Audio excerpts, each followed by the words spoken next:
Welcome to Local Bites, the podcast of local futures and the economics of happiness. In this series, we feature critical voices and inspiring examples from the global movement to resist corporate power, renew local, place-based economies, and preserve human and ecological well-being. I'm Sean Keller.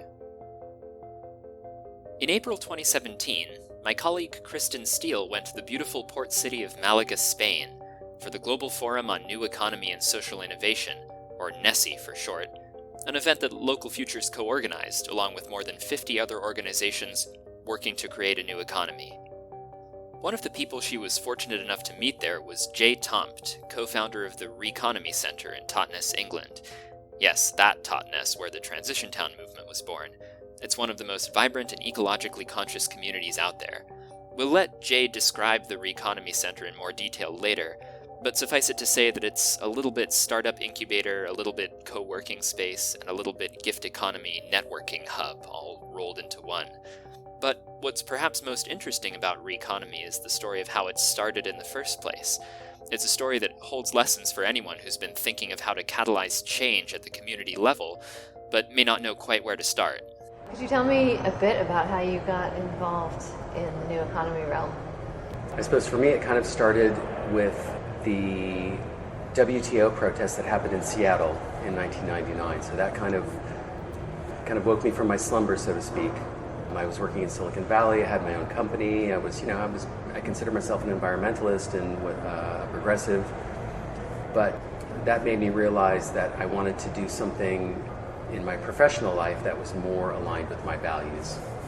And then George Bush was appointed president, my daughter was born, 9/11 happened, and so these things just kind of pushed me to finally close my company down and look for opportunities in sort of the green or sustainability space.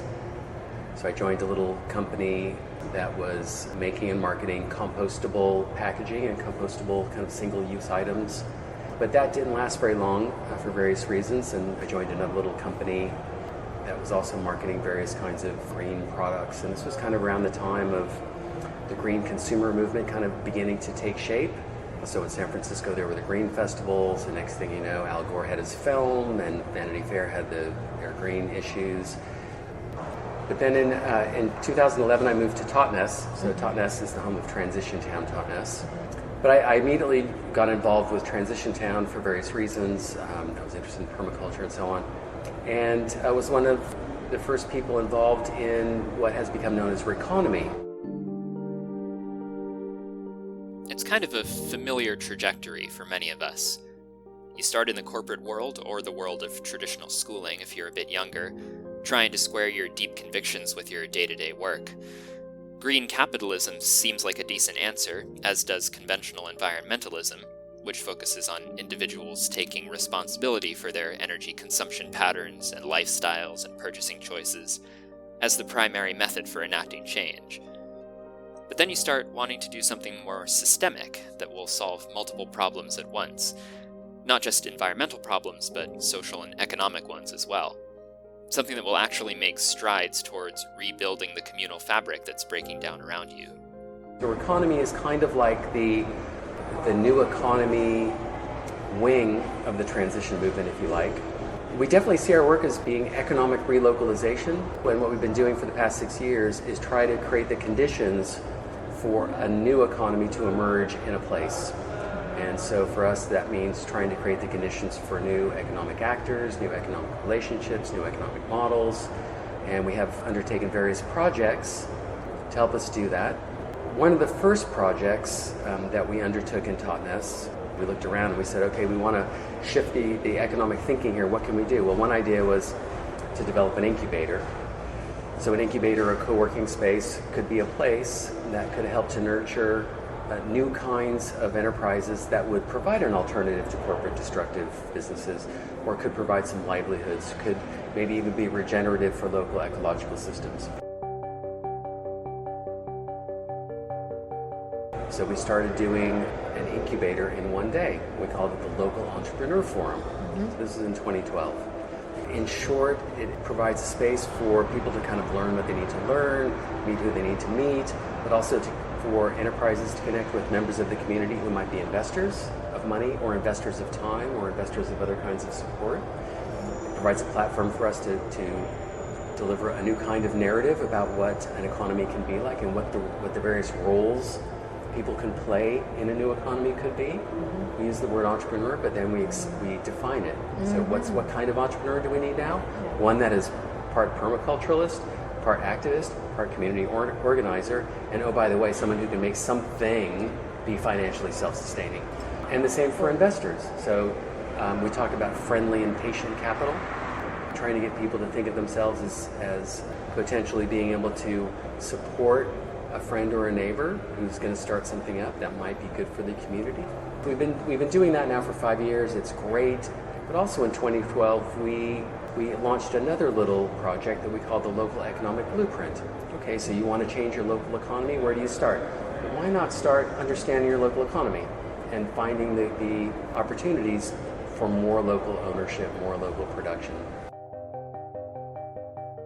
It was part economic analysis, so what would it be worth if we shifted £2 million a year away from the supermarket to local shops and so on. We talk about the local multiplier, all this good stuff. In this regard, we have a lot in common with many people in the United States who are working in a similar way under the banner of, say, community wealth building or something like that.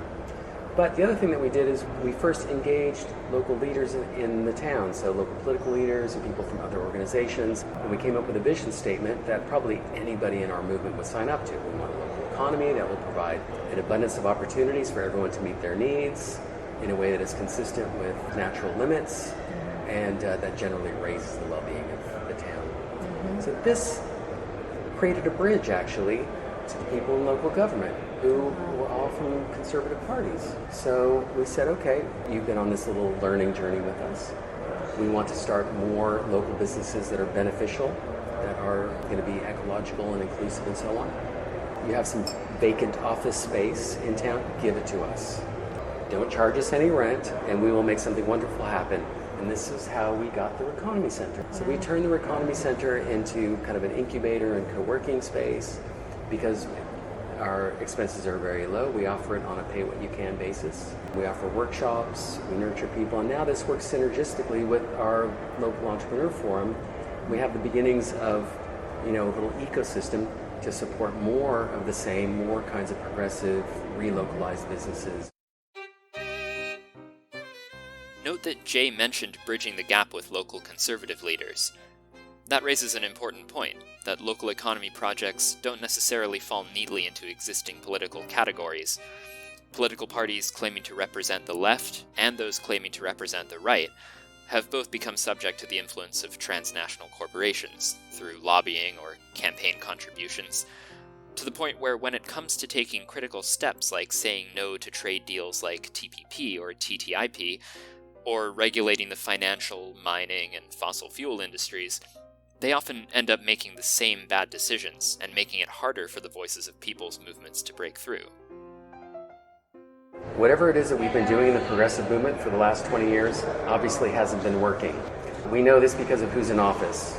And I mean that in the most friendly, loving way possible. If we are honest with ourselves, then we should recognize that there were a lot of people that should have been on board with our program who voted the wrong way.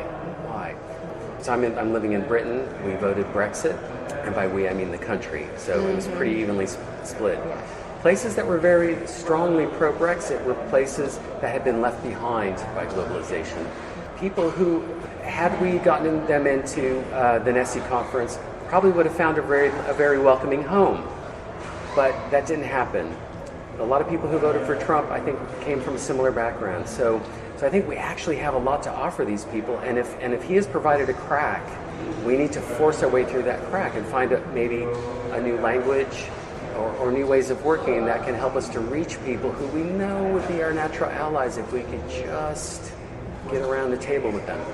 We've been talking, maybe convening an event in Britain that might be able to articulate a new kind of approach for being more inclusive of those communities that have been left behind, and maybe ones that aren't normally part of the sort of progressive constellation. That event is actually now going to be a reality. If you're listening to this episode soon after its release, and you're going to be in or near the UK from March 27th to 29th, check out the Control Shift Summit. It's being billed as a participatory emergency summit to chart our path towards a just and sustainable post-Brexit world. And full disclosure, Local Futures is a sponsor. So we're in Totnes, so just bring it down to a local level. Totnes is privileged in the sense that we have many very progressive people, very easy to start progressive programs there, but you know what? None of it matters if our neighbors in the neighboring towns are not also part of the program. So how can we begin to work with people in our regions who have been left behind in other ways? As a starting point, we need to go there. We need to talk. We need to listen. We've been doing that a little bit in our region, and you know what? It totally works. You know, you have a conversation with somebody who's different from you, and if you're open, you learn a lot, and suddenly you've got a new friend and a new ally. It's really inspiring because I know when I lived in Totnes, those political divides seemed insurmountable. I knew people who were working in that area, and it was just between the progressives and the more conservative contingent, it just seemed like there was no seeing eye to eye. Yeah. So that's great that you've been able to do that. And I think for those of us who see localization as part of the solution, I think this is our moment. Just one last question then, which is what would you tell our listeners about how they can get involved in this converging of people with many different viewpoints coming together to make a positive change? So I guess in short, you know, the global economic system is just problematic in so many ways. Where do you begin to start making change? But I think the most important thing we can be doing right now is actually doing things. So starting new cooperatives, starting new social enterprises, starting new kinds of projects that actually, in the context of degrowth, get people to not consume or to not participate in a market system. And more than that, what can we do to create the conditions for not just a cooperative or a project that's outside the market system, but how can we create the conditions for 100 of those to emerge? Well, it's what you were talking about before, that you were saying it's not just about what happens at the local level, localization of the grassroots, and that's something that we look at a lot, that there's multiple levels that localization needs to happen at. So there's the policy level, the international collaboration level, and then there's also the grassroots and the multiple levels in between. And how do you go about addressing all of those? And like you said, it's the creating of the conditions for that multitude of businesses and initiatives to flourish. There are examples of what this might look like popping up all around the world. In the Torba province of Vanuatu, the Pacific Island nation, local officials have banned all imported junk food and decided to promote a locally grown organic diet.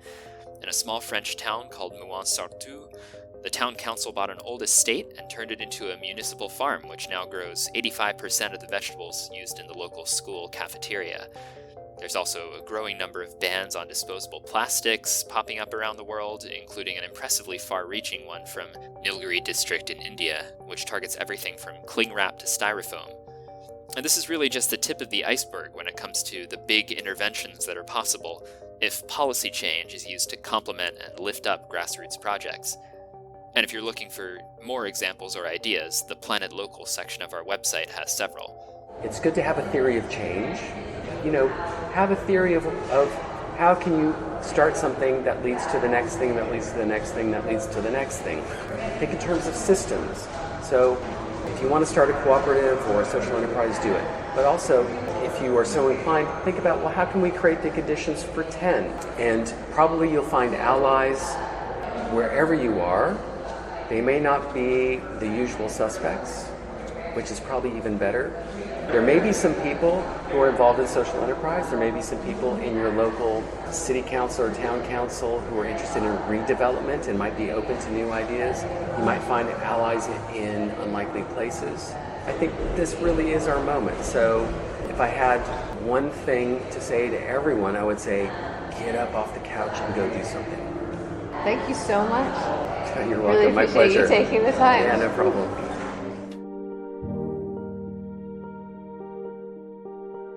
You can find out more about the REconomy Centre and the other initiatives Jay talked about at reconomycentre.org.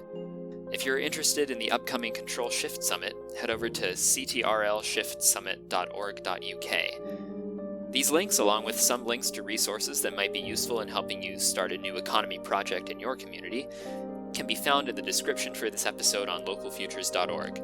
There you can also subscribe to this podcast and listen to or download other episodes. Thanks for listening to Local Bytes.